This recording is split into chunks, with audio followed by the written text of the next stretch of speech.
The interim report on the tragedy of two Royal Malaysian Navy helicopters that crashed in Lumut, Perak yesterday will be completed within 2 weeks. Communications Minister Fahmi said the matter was informed by Defence Minister Datuk Seri Mohammed Khalid Nordin at the Cabinet meeting today, stating that the full report would be completed within a month.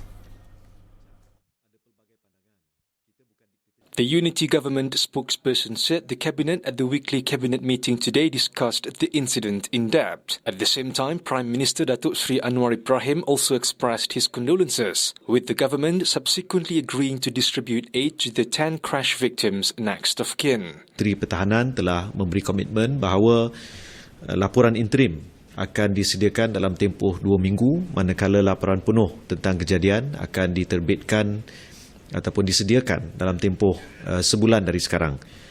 Masa yang sama, Menteri Pertahanan akan membuat beberapa pengumuman tentang beberapa bentuk bantuan yang telah dipersetujui oleh Jemaah Menteri. In the 9:32 a.m. tragedy on April 23rd, 10 personnel and officers of the RMN were killed when the two helicopters they were in collided, while undergoing a salute in conjunction with the celebration on the Navy's 90th anniversary at the Lumut Naval Base.